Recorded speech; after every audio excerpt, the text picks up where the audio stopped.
So we're here with Claudia and Chris to talk a little bit about support groups. So I'd like to both of you to introduce yourselves. You, Claudia Richards, you are the local support coordinator for Oxford. That's Tell right. me just a little bit about yourself. Well, I'm an MDS patient, which occasionally surprises people who contact me because they think I'm somehow an official. And being a patient, I think, enables them to be a little more open, probably.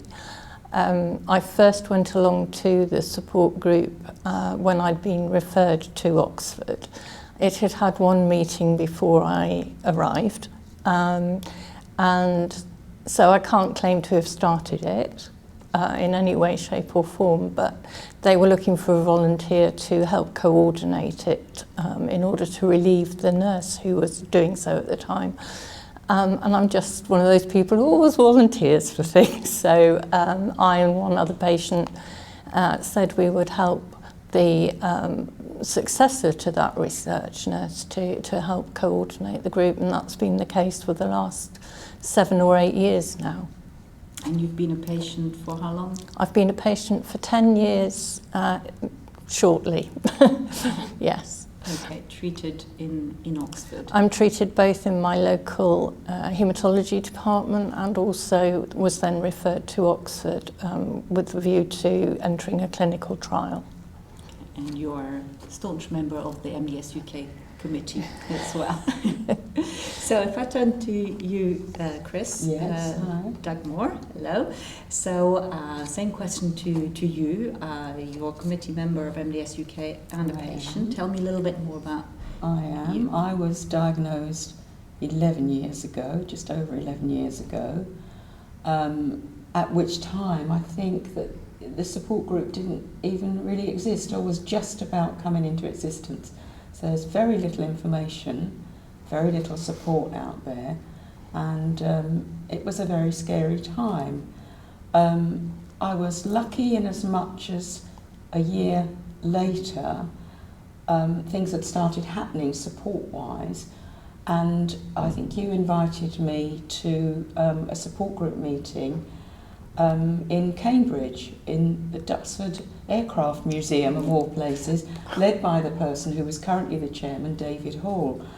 And the difference in me, in going to that meeting, I went in very wobbly, very fearful, and there were probably about 20 people there with varying different types of MDS. Most of whom have had it for several years, and I was just impressed by how they were all dealing with it, how they were responding to their treatments.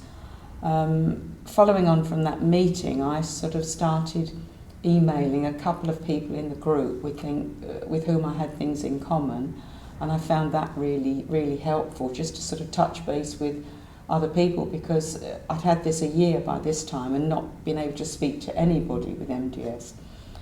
And so as the years went on, I did start having my treatment at Addenbrooke, so obviously I was able to go to the Cambridge meetings, but I started thinking, oh, what about all the other poor so-and-sos like I was in Essex, where I live, who don't get any support at all. So I thought it might be a good idea to sort of set up a group, and with your help and support I set one up from scratch really, and obviously there are issues to do with setting up a group from scratch, but it has now been going for 7 years.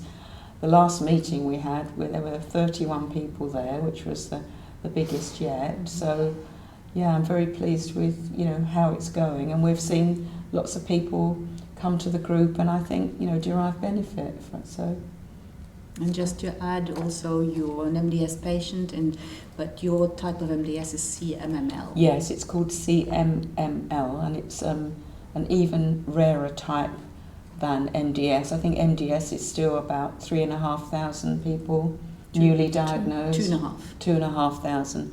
And for CMML it's only 500, so even within MDS it's quite a rarity. So It's very unusual for me to meet somebody with my particular subgroup, but obviously it has lots of similarities with other aspects of MDS. So the MDS support group is where I've homed myself. I've made a home with it. Great.